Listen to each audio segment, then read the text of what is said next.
बिस्मिल्लाहिर्रहमानिर्रहीम, अस्सलाम वालेकुम। Welcome to my channel. आज की वीडियो में हम ग्रेड 5 इंग्लिश बुक का यूनिट नंबर 4 पढ़ेंगे। Unit number 4 unforgettable moments of my life, मेरी ज़िंदगी के नाकाबिले फरामोश लम्हात या मेरी ज़िंदगी के ना भूलने वाले कुछ लम्हात। इस यूनिट पर हम ऑलरेडी 2 वीडियोस बना चुके हैं। फर्स्ट वीडियो में हमने इस lesson unforgettable moments of my life की रीडिंग की थी। इसकी प्री रीडिंग, वाइल रीडिंग और पोस्ट रीडिंग क्वेश्चंस को कवर किया था। सेकेंड वीडियो में हमने इसके oral communication and reading and critical thinking के टॉपिक्स को कवर किया था। आज की वीडियो हम स्टार्ट करेंगे लैंग्वेज फोकस के टॉपिक से।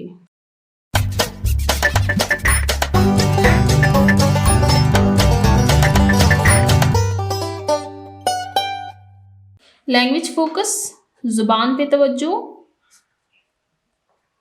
वोकैबुलरी बिल्डिंग, अल्फाज की ज़ख़ीरांदोज़ी। वोकैबुलरी बिल्डिंग का फर्स्ट क्वेश्चन है, रीड द गिवन वर्ड्स, दिए हुए अल्फाज को पढ़िए विद देयर मीनिंग्स, उनके मानी के साथ, and practice them in your conversation, और इन अल्फाज को अपनी गुफ्तगू में इस्तेमाल करें। कन्वर्सेशन गुफ्तगू, प्रैक्टिस यानी इन अल्फाज की मशक करना। वर्ड्स को रीड करते हैं with their meanings. First word है एग्जॉटिक, मीनिंग ब्राइटली कलर्ड यानी शोख रंग, एक्साइटिंग खुशगवार, एंड अनयूजुअल और गैर मामूली, फॉरेन बाहर मुल्क। एग्जॉटिक कहते हैं कोई ऐसी चीज़ जो कि ब्राइटली कलर्ड हो, या इसको हम आम जुबान में कहते हैं कि जो चीज़ हम बाहर मुल्क से लेकर आते हैं यानी वो मुनफरिद हो। Exotic meaning brightly coloured, exciting and unusual, foreign यानी किसी चीज़ का मुनफरिद होना। Second word vivid, meaning bright शोख, क्लियर वाज़ेह। विविड ब्राइट, क्लियर, वाज़ेह या शोख। Next shocked, meaning very surprised, हैरान होना। शॉक्ड, वेरी सरप्राइज्ड, हैरान होना। लास्ट ऑप्ट, मीनिंग चूज यानी इख्तियार करना।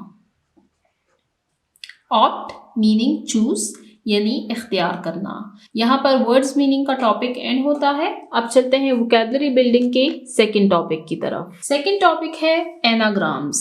रीड मी पोर्शन में देखते हैं कि एनाग्राम्स क्या होते हैं। An anagram is a word, anagram एक ऐसा लफ्ज होता है दैट इज मेड जो कि बनता है बाय रीअरेंजिंग, दोबारा से तरतीब देना, the letters of another word, किसी दूसरे लफ्ज के हुरूफ। मैं आपको ये समझाती हूँ कि एनाग्राम कोई ऐसा वर्ड है, फॉर एग्जाम्पल ये एक वर्ड है, इसमें 1 2 3 4 5 6 लेटर्स मौजूद हैं। लेटर्स हैं SILENT। अब हम इस वर्ड के लेटर्स को अगर रीअरेंज करके कोई न्यू वर्ड बनाएं, न्यू वर्ड बनाना है लेकिन वो वर्ड मीनिंगफुल हो, तो ये होगा एनाग्राम। जैसे आप यहाँ पर देख सकते हैं इसका फर्स्ट लेटर है S, तो इसमें भी S आया है, I L L E N N T। वापस से इसको रीड करते हैं। An anagram is a word, anagram एक ऐसा लफ्ज है दैट इज मेड जो कि बनता है by rearranging the letters of another word, किसी दूसरे लफ्ज के हुरूफ को दोबारा से तरतीब देकर। अब एनाग्राम्स को रीड करते हैं। रीड द गिवन एनाग्राम्स, दिए हुए एनाग्राम्स को पढ़िए। फर्स्ट वर्ड है नेस्ट यानी घोंसला, इसमें 4 लेटर्स हैं। यहाँ पर आप सेकंड वर्ड देख सकते हैं, ये है सेंट, लेटर्स वही यूज हुए हैं यानी सेंट नेस्ट का एनाग्राम है, नेस्ट सेंट का एनाग्राम है। सेंट भेजना, टेंस टेंस। नेक्स्ट साइलेंट खामोश रहना, इसके एनाग्राम्स हैं इनलिस्ट यानी फहरिस्त में डालना। नेक्स्ट है लिसन यानी सुनना, silent enlist listen. Next flow बहना, फाउल, फाउल एक परिंदा है। वुल्फ, भेड़िया। लास्ट टीम, टीम, मेट, साथी, मीट, गोश्त। तो यहाँ पर हमने सीखा कि इंग्लिश लैंग्वेज में कैसे एक वर्ड के लेटर्स को रीअरेंज करके उससे कोई दूसरा मीनिंगफुल वर्ड बनाया जाता है और उसको एनाग्राम कहते हैं। नीचे एक्टिविटी को रीड करते हैं जो एनाग्राम से रिलेटेड है। Make anagrams from the given words, दिए हुए अल्फाज से एनाग्राम्स बनाएं। नीचे वर्ड्स दिए गए हैं, हमने इनसे एनाग्राम्स बनाने हैं। फर्स्ट है फेल्ट, यानी महसूस करना, FELT, फेल्ट। इसका एनाग्राम होगा LEFT, लेफ्ट। लेफ्ट कहते हैं छोड़ना, और इसका सेकंड मीनिंग है बाएं, राइट लेफ्ट, दाएं बाएं। लेफ्ट होमोनेम है, यानी इसके सेम स्पेलिंग्स यूज किए जाते हैं लेकिन इनको डिफरेंट मीनिंग्स के लिए इस्तेमाल किया जाता है। पहले छोड़ना, सेकंड बाएं। नेक्स्ट वर्ड है केयर, यानी ख्याल रखना। इसका एनाग्राम होगा रेस, दौड़। नेक्स्ट टेस्ट, चखना। इसका एनाग्राम है स्टेट, यानी रियासत। हर्ट, दिल। इसका एनाग्राम है अर्थ, जमीन। नेक्स्ट थिंक, चीज। इसका एनाग्राम है नाइट, रात। लास्ट हियर, यानी सुनना। इसका एनाग्राम है हेयर, खरगोश। दोबारा से रीड करते हैं इनको। Felt, left, care, race, taste, state, hurt, earth, think, night, here, hair.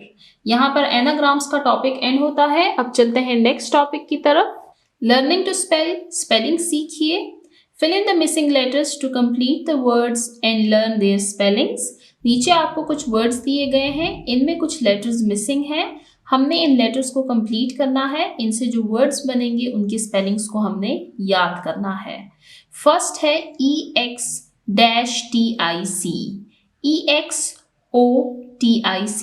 Exotic, यानी शोख या मुनफरिद। ये वर्ड अभी हम वोकैबुलरी बिल्डिंग के टॉपिक में भी पढ़कर आए हैं। नेक्स्ट EPERIEN-E, EXPERIENCE, एक्सपीरियंस यानी तजर्बा। नेक्स्ट CREEY, क्रीपी यानी रेंगने वाला। नेक्स्ट VVID, विविड यानी वाज़ेह।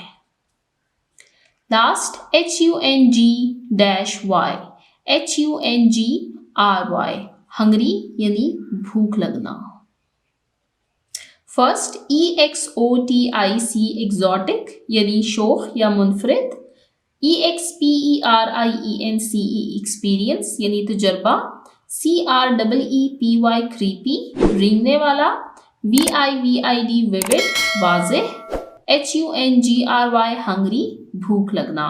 इनमें हम इन दोनों की मीनिंग्स को यहाँ वोकैबुलरी बिल्डिंग के टॉपिक में भी पढ़कर आ चुके हैं। यहाँ पर हमारा लर्निंग टू स्पेल का टॉपिक एंड होता है। अब चलते हैं नेक्स्ट पेज की तरफ, पेज नंबर 42। यहाँ से ग्रामर का पोर्शन स्टार्ट हो रहा है। ग्रामर के पोर्शन में फर्स्ट टॉपिक है जेंडर नाउन्स। नाउन कहते हैं एनी नेमिंग वर्ड। नाउन्स के बारे में हम काफ़ी कुछ पढ़कर आ चुके हैं इस बुक में, जैसे कि हमने काउंटेबल एंड अनकाउंटेबल नाउन्स के बारे में पढ़ा, हमने कॉमन एंड प्रॉपर नाउन्स के बारे में पढ़ा, कलेक्टिव नाउन्स के बारे में पढ़ा, नाउन्स विद नो चेंज के बारे में पढ़ा। आज हम पढ़ेंगे नाउन की एक दूसरी टाइप जो कि है जेंडर नाउन। जेंडर कहते हैं जिन्स को। जिन्स कहते हैं किसी जानदार का मुज़क्कर या मोनस होना, यानी उसका मेल या फीमेल होना। रीड मी पोर्शन में देखते हैं। Masculine nouns are used for men, boys and male animals.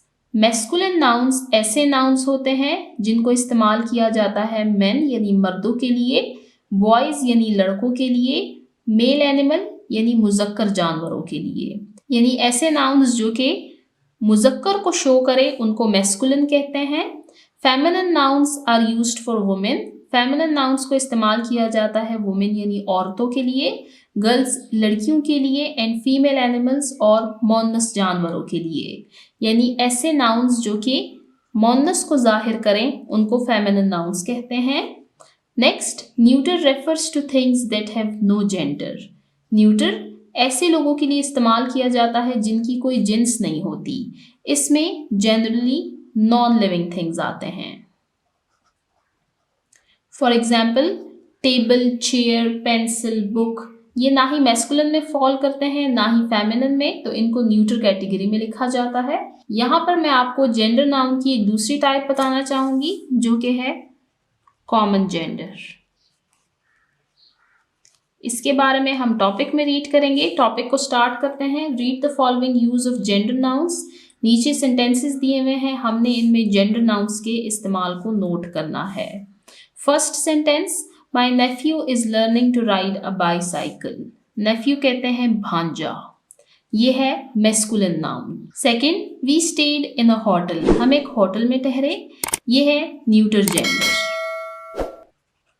क्योंकि ये नेम ऑफ अ प्लेस है, ये ना ही मैस्कुलिन कैटेगरी में फॉल करता है ना ही फेमिनिन कैटेगरी में।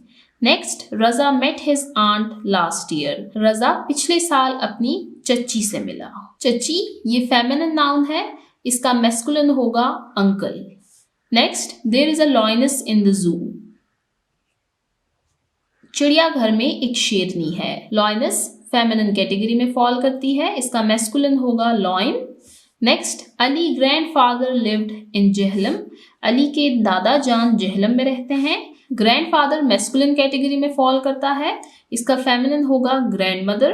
Last, there are many trees in the farm house. Farm house में कई सारे दरख्त हैं। Farm house name of a place है, ये ना ही मैस्कुलिन कैटेगरी में फॉल करते हैं ना ही फेमिनिन में, तो ये न्यूटर जेंडर में फॉल करते हैं। तो यहाँ पर हमने मैस्कुलिन में रीड किए नेफ्यू, भांजा, ग्रैंडफादर, दादा। फेमिनिन नाउन्स में हमने रीड किया आंट, चच्ची, लॉयनेस, शेर। और न्यूटर में हमने रीड किया होटल एंड फार्म हाउस, ये दोनों ही नेम ऑफ अ प्लेस हैं। नीचे एक्टिविटी की तरफ चलते हैं। Classify the given gender nouns and write them in their respective columns.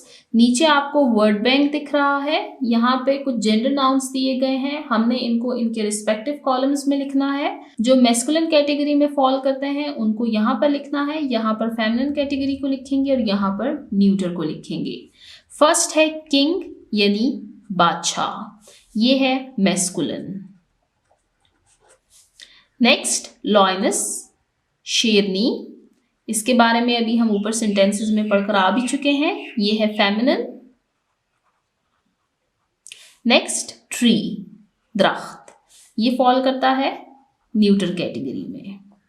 Milk made, made कहते हैं फीमेल सर्वेंट को, तो ये फेमिनिन कैटेगरी में फॉल करेंगे मिल्क मेड। नेक्स्ट, चेयर, ये फॉल करेंगे न्यूटर जेंडर में। नेक्स्ट, पेंसिल, इसको भी हम न्यूटर में लिखेंगे। नेक्स्ट, अंकल चचा, ये है मैस्कुलिन। लॉइन, ये है मैस्कुलिन। शेर, इसका फेमिनिन लॉइनस है। नीस, नीस है फेमिनिन, इसका मैस्कुलिन अभी हम रीड कर आए हैं ऊपर सेंटेंसेस में, जो कि है नेफ्यू। भांजा भांजी। प्रिंस शहजादा, ये है मैस्कुलिन। गूस, गूस ये एक परिंदा है जिसको हंस कहा जाता है और इसको हम लिखेंगे फेमिनिन कैटेगरी में। तो यहाँ पर हमने दिए हुए सारे जेंडर नाउन्स को उनके रिस्पेक्टिव कॉलम्स में लिखा। अब मैं आपको मैस्कुलिन के फेमिनिन और इनके फेमिनिन के मैस्कुलिन बताती हूँ। ये है किंग, इसकी फेमिनिन है queen. Uncle aunt. Lion lioness. Prince princess. Lioness lion. Milkmaid milkman. Niece nephew. Goose, gander. इस एक्टिविटी को एंड करने से पहले मैंने आपको ऊपर कॉमन जेंडर के बारे में बताया था। कॉमन जेंडर नाउन्स ऐसे नाउन्स हैं जिनमें ऐसे वर्ड्स यूज होते हैं जो कि मेल फीमेल दोनों के लिए यूज होते हैं। फॉर एग्जाम्पल चिल्ड्रन, बच्चे। अब बच्चों में मेल भी हो सकते हैं, फीमेल भी हो सकते हैं। डॉक्टर, डॉक्टर मेल भी हो सकते हैं, फीमेल भी हो सकते हैं। Teacher, baby, etcetera. तो ऐसे काफी सारे अल्फाज हैं जो कि मेल और फीमेल दोनों के लिए यूज होते हैं। इनको कॉमन जेंडर नाउन्स कहा जाता है। यहाँ पर हमारा जेंडर नाउन्स का टॉपिक एंड होता है, जिसमें हमने मैस्कुलिन नाउन्स, फेमिनिन नाउन्स, न्यूटर्स और कॉमन जेंडर नाउन्स के बारे में पढ़ा। अब चलते हैं नेक्स्ट टॉपिक की तरफ। ग्रामर के पोर्शन में नेक्स्ट टॉपिक है सेंटेंस स्ट्रक्चर, यानी जुमले की बनावट। के सेंटेंस यानी जुमले के बनाने में कौन से अनासर, कौन से एलिमेंट्स जरूरी हैं। रीड द गिवन सेंटेंसेस, दिए हुए सेंटेंसेस को पढ़िए एंड नोटिस देयर स्ट्रक्चर, और इनकी बनावट पर गौर करें। इस टॉपिक में हम सिंपल सेंटेंस के स्ट्रक्चर के बारे में पढ़ेंगे कि सिंपल सेंटेंस कैसे बनाया जाता है। सिंपल सेंटेंस ये है कि वो ना ही नेगेटिव सेंटेंस यानी मनफी जुमला ना हो, या इंटेरोगेटिव यानी सवालिया जुमला ना हो। तो उसका स्ट्रक्चर कुछ इस तरह होगा।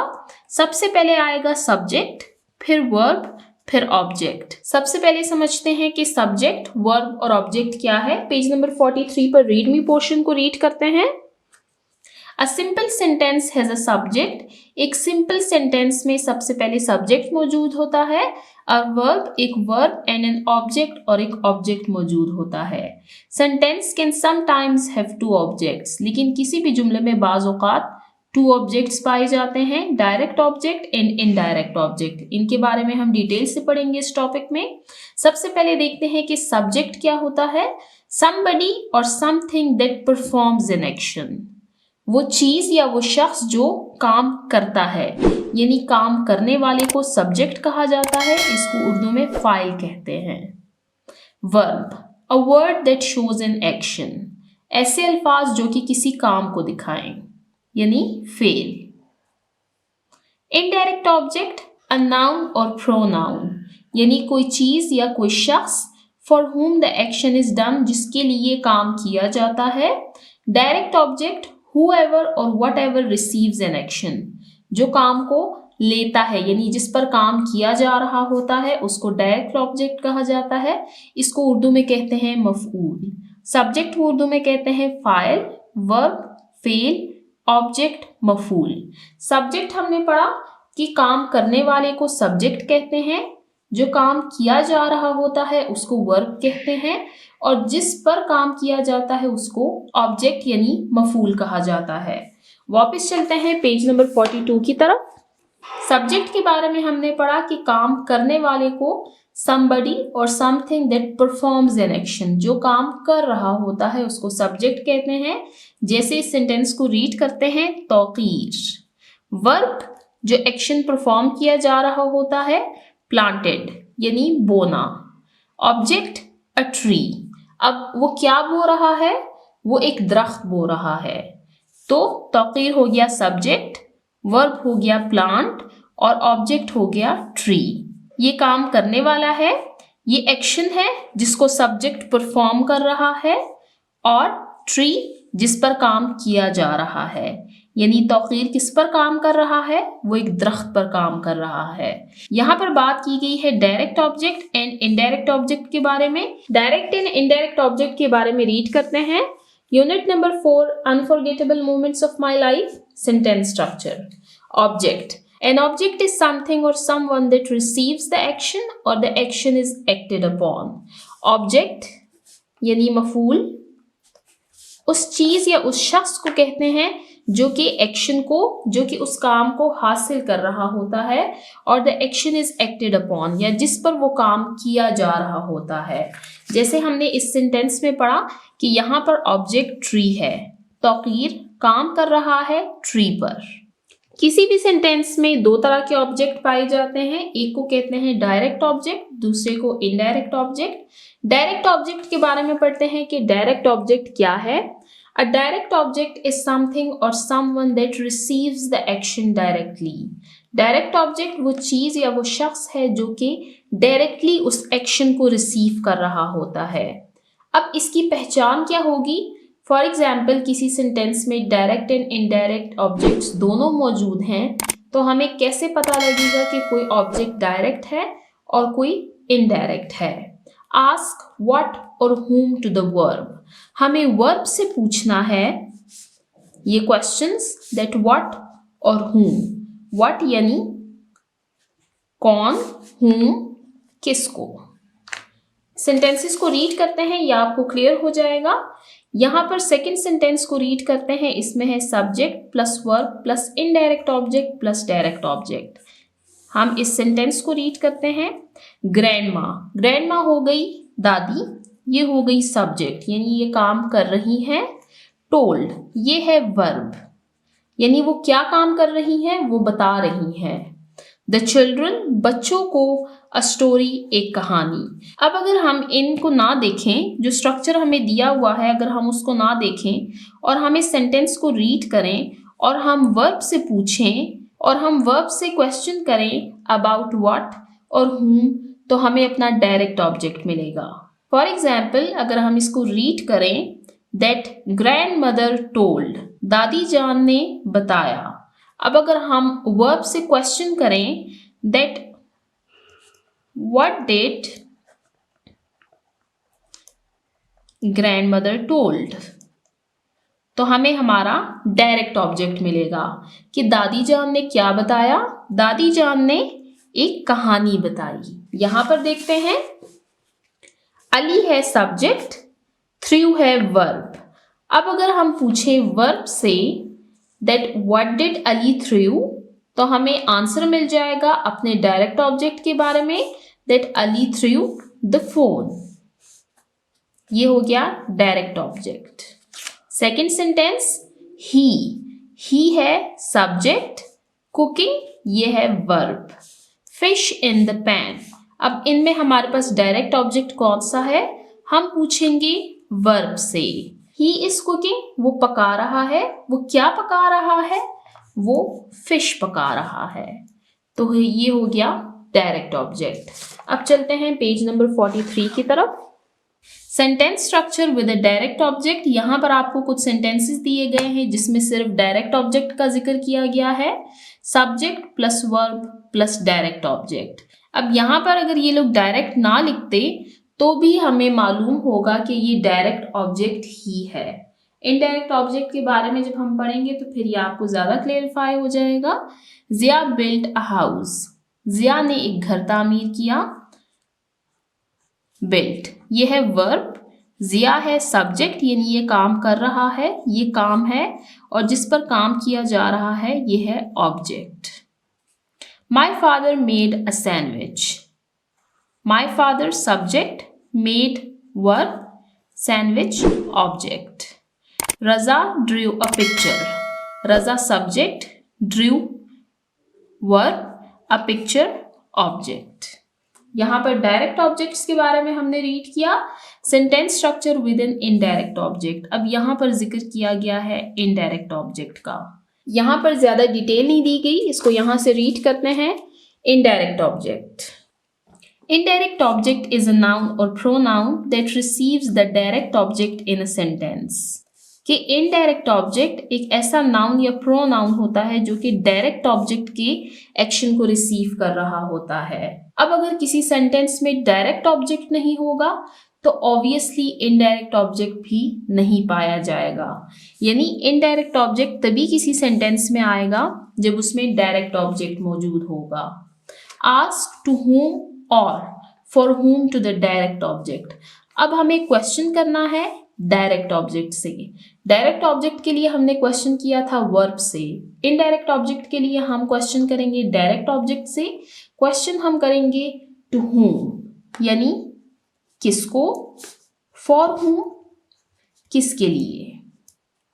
यहां पर मैंने दो फॉर्मूलाज लिखे हैं कि हम किसी भी सेंटेंस में इनडायरेक्ट ऑब्जेक्ट को कहां पर लिखेंगे। Subject plus verb plus indirect object plus direct object.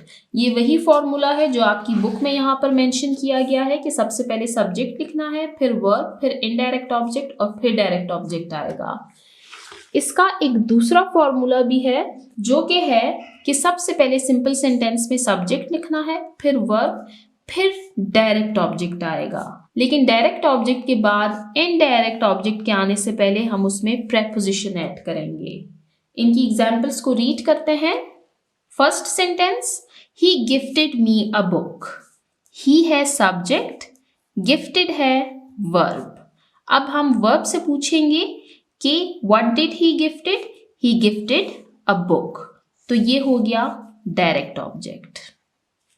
अब हम डायरेक्ट ऑब्जेक्ट से पूछेंगे कि उसने वो बुक किसको गिफ्ट की? तो उसने वो बुक गिफ्ट की है मी, मुझे। तो ये हो गया इनडायरेक्ट ऑब्जेक्ट। ये सेंटेंस लिखा गया है फर्स्ट फॉर्मूला के अकॉर्डिंग।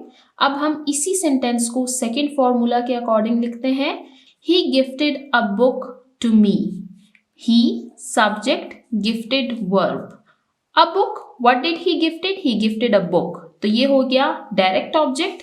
टू हो गया प्रेपोजिशन मी, यानी वो बुक उसने किसको दी है? वो बुक उसने मुझे दी है। तो ये हो गया इनडायरेक्ट ऑब्जेक्ट, लेकिन उससे पहले इसमें प्रेपोजिशन ऐड किया गया है।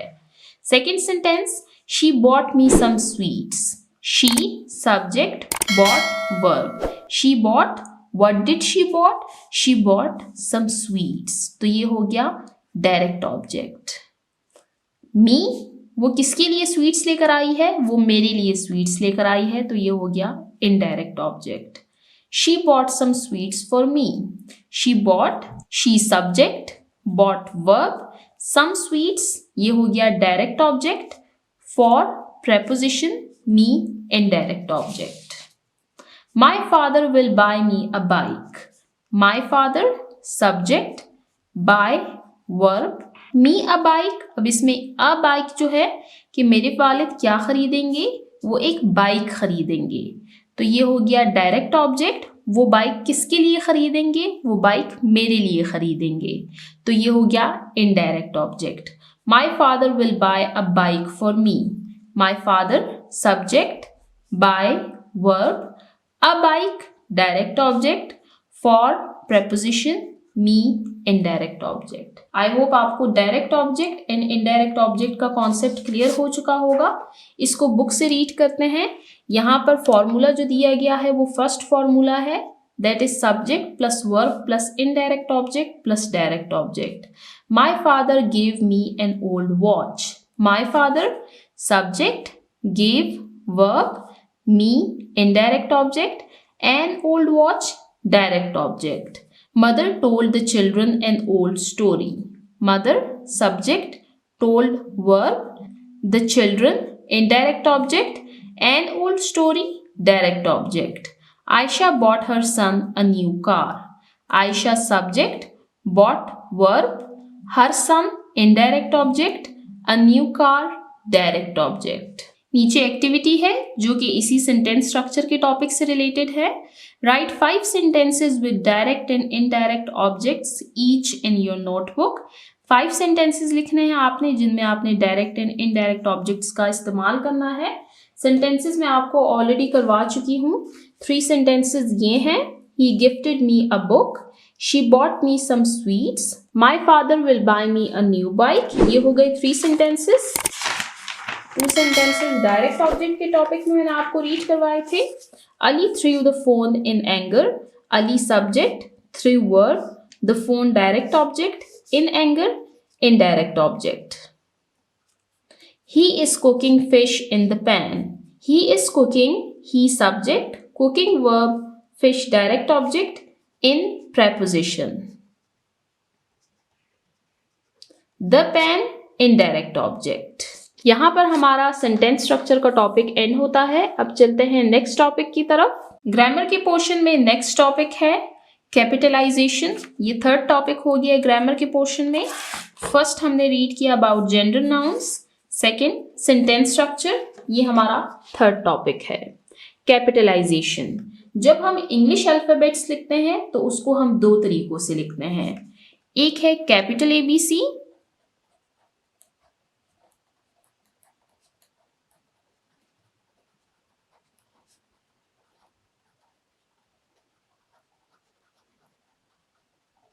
एक है स्मॉल ABC।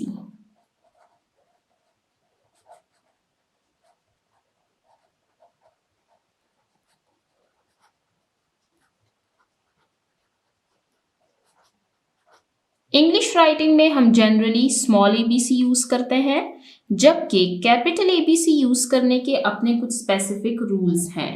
हम इन स्पेसिफिक रूल्स को ग्रेड 4 की बुक में डिटेल से पढ़कर आ चुके हैं। मैं यहाँ पर आपको रिवाइज करवा देती हूँ। किसी भी सेंटेंस के फर्स्ट वर्ड का फर्स्ट लेटर हमेशा कैपिटल लिखा जाएगा। प्रॉपर नाउन्स के फर्स्ट लेटर हमेशा कैपिटल लिखे जाएंगे। इसके अलावा name of days of week, name of months, ordinal numbers, इनको भी हम कैपिटल लेटर से स्टार्ट करते हैं। आज हम कैपिटलाइजेशन के बारे में एक दूसरा रूल पढ़ेंगे। रीड मी पोर्शन में देखते हैं। The names of stories and books are proper nouns. कि नेम्स ऑफ स्टोरीज यानी कहानियों के जो नाम होते हैं और बुक्स किताबों के जो नाम होते हैं ये प्रॉपर नाउन्स होते हैं। They are written in capital letters, तो इनको कैपिटल लेटर्स में लिखा जाता है। यहाँ पर आपको वही प्रॉपर नाउन्स का जो रूल है वो रिवाइज करवाया गया है कि जो names of stories and books हैं वो प्रॉपर नाउन की कैटेगरी में फॉल करते हैं, तो उनको हम कैपिटल लेटर से स्टार्ट करते हैं। मैं आपको यहाँ पर ये रिवाइज करवाना चाहूँगी कि प्रॉपर नाउन्स क्या होते हैं। प्रॉपर नाउन्स होते हैं specific name of people, places और थिंग्स, यानी खास लोगों, खास जगहों और ख़ास चीज़ों के नामों को प्रॉपर नाउन कहा जाता है। इसको उर्दू में इसमें मारफा कहते हैं। इनको रीड करते हैं। Read the following titles of the books. नीचे आपको कुछ किताबों के उन्वानात दिए गए हैं। And the story to observe the use of capital letters, और आपको कुछ टाइटल ऑफ स्टोरीज दी गई हैं। इनमें कैपिटल लेटर्स के इस्तेमाल को हमने नोट करना है। यहाँ पर आप देख सकते हैं फर्स्ट है 2 लिटिल किटन्स, 2 छोटी बिल्लियां। किटन कहते हैं बिल्ली के बच्चे को। 2 लिटिल किटन्स, इनमें आप देख सकते हैं सबकी जो फर्स्ट लेटर हैं वो कैपिटल रखे गए हैं। Honesty is the best policy, honesty का H, बेस्ट का B, पॉलिसी का P, ये कैपिटल रखे गए हैं। कलर्स ऑफ पाकिस्तान, कलर्स का C, पाकिस्तान का P, ये कैपिटल रखे गए हैं। इसमें पाकिस्तान प्रॉपर नाउन है, यानी ये specific name of a country है, तो इसको हम जनरली भी किसी सेंटेंस में लिखते हुए कैपिटल ही लिखेंगे। Rewrite the following sentences in your notebook using correct capitalisation.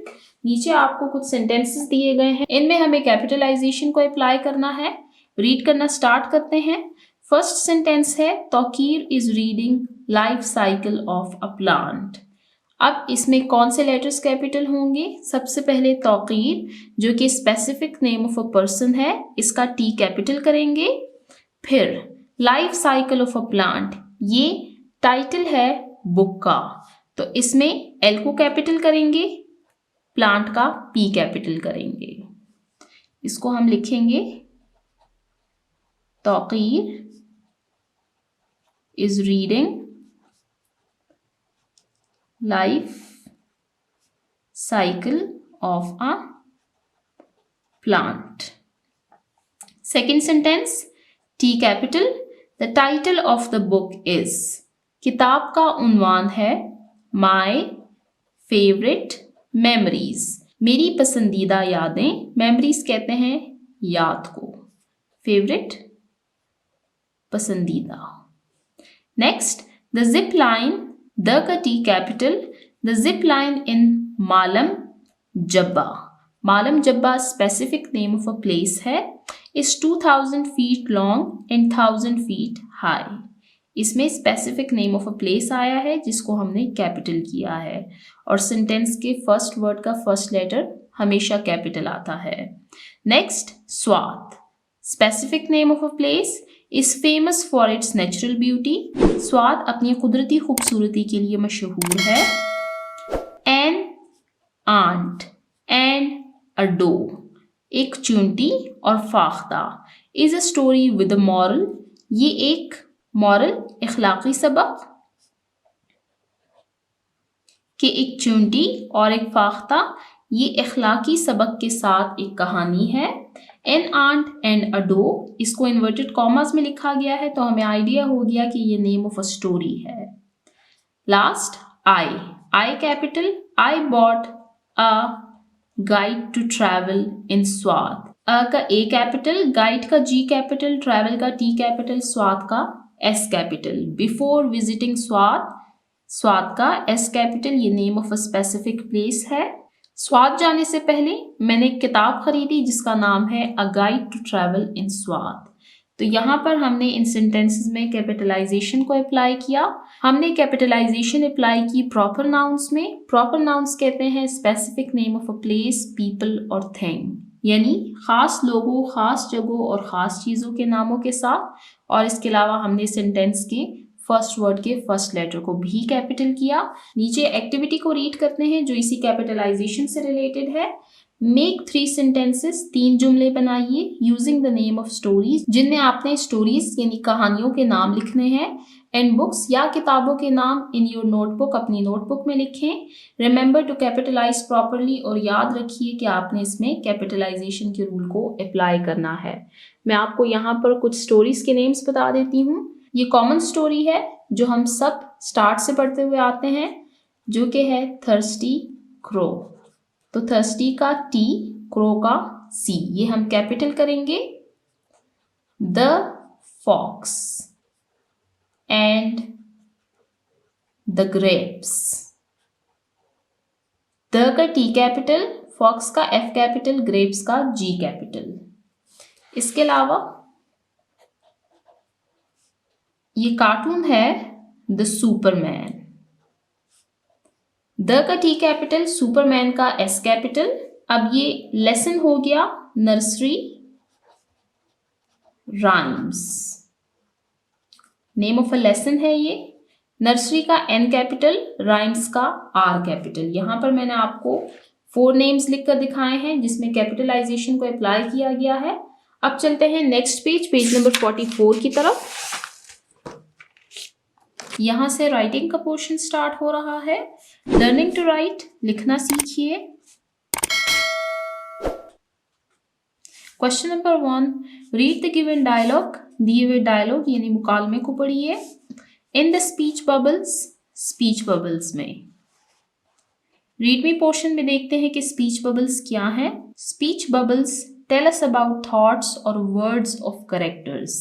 Speech bubbles हमें किसी भी किरदार के ख्यालात या उनके अल्फाज बताते हैं. नीचे आप देख सकते हैं आपको डायलॉग दिया गया है और ये जो बॉक्स में डायलॉग्स दिए गए हैं इनको स्पीच बबल्स कहते हैं. इन बबल्स में इन कैरेक्टर्स के थॉट्स या वर्ड्स लिखे हुए होते हैं. इनको रीड करना स्टार्ट करते हैं. अस्सलामुअलैकुम ग्रैंडफादर, अस्सलामुअलैकुम दादा जान, वालेकुम अस्सलाम, वालेकुम अस्सलाम. अब ये एक बबल है जिसमें दादा जान के वर्ड्स लिखे हुए हैं. कैन आई गेट, क्या मैं ले सकता हूँ.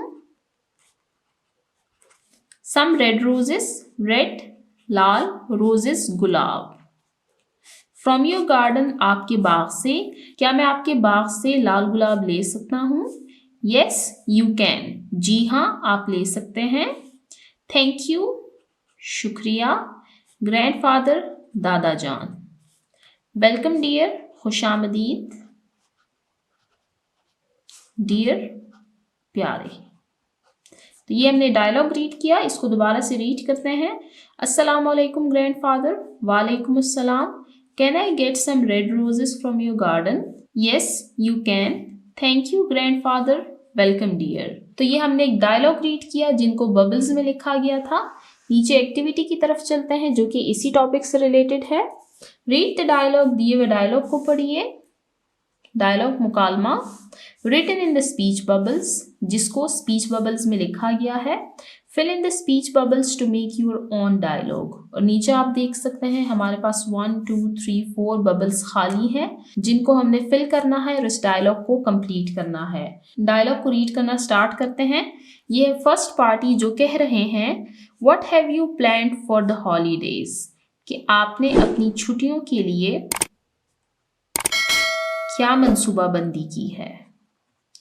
प्लान यानी पहले से सोचना कि आप क्या करेंगे.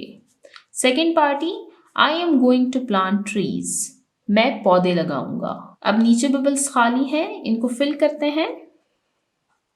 ये आंसर कर रहे हैं ग्रेट, बहुत अच्छा। How many trees are you going to plant? आप कितने पौधे बोने वाले हैं?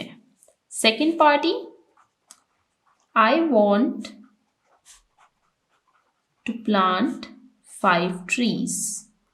मैं चाहता हूं कि मैं 5 पौधे लगाऊं।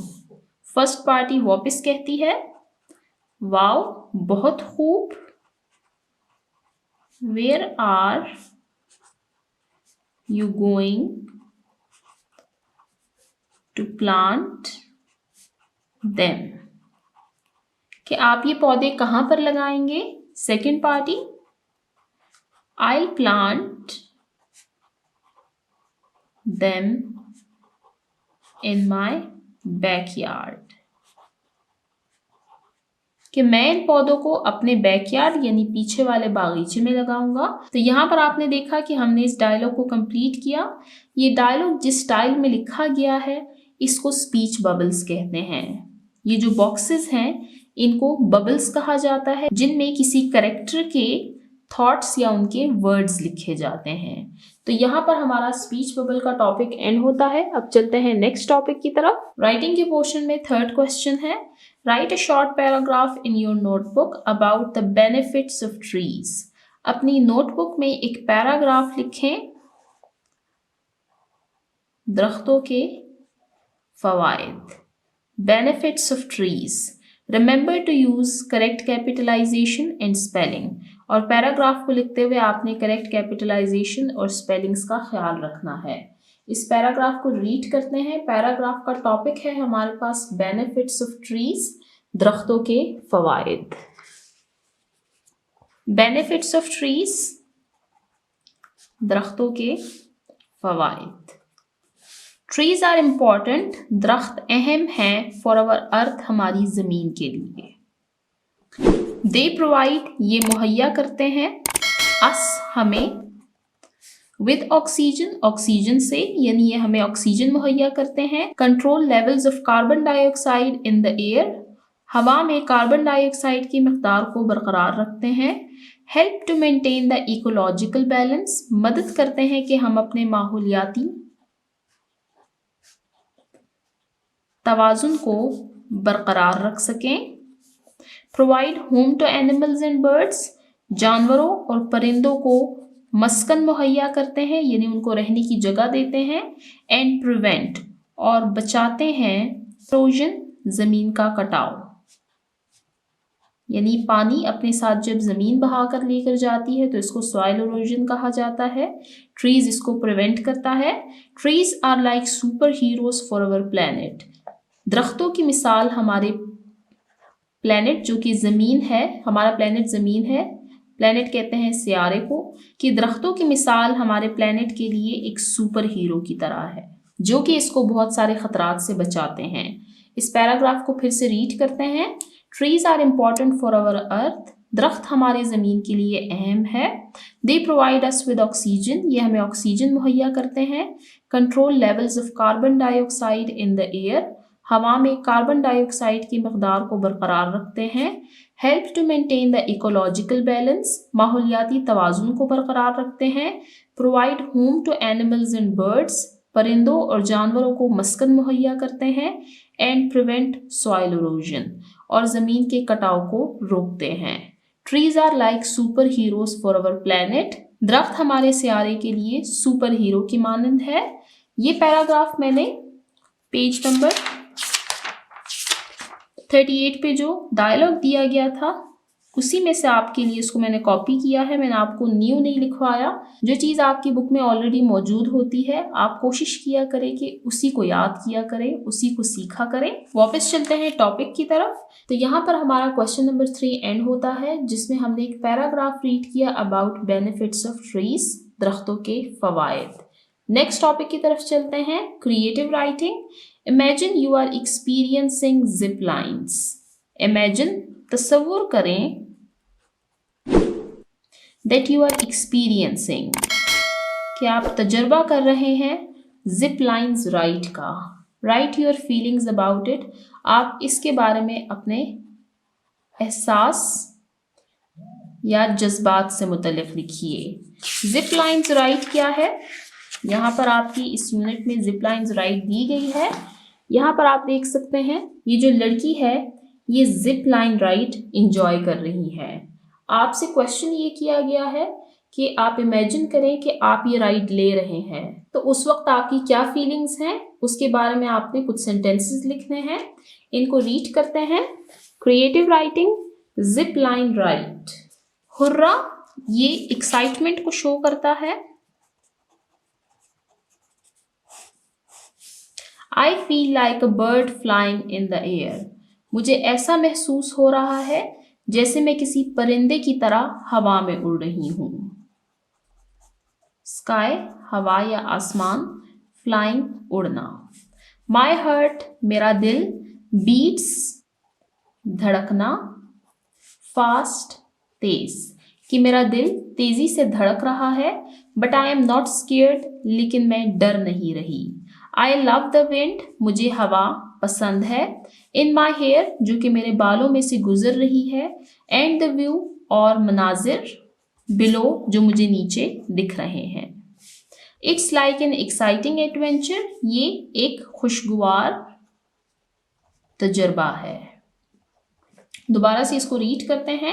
Hurrah I feel like a bird flying in the sky. मुझे ऐसा महसूस हो रहा है जैसे मैं किसी परिंदे की तरह हवा में उड़ रही हूँ। माई हार्ट बीट्स फास्ट मेरा दिल तेजी से धड़क रहा है। But I am not scared लेकिन मैं डर नहीं रही।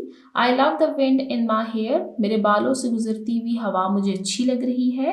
एंड द व्यू बिलो और नीचे के मनाजिर भी। It's like an exciting adventure ये एक खुशगवार तजर्बा है।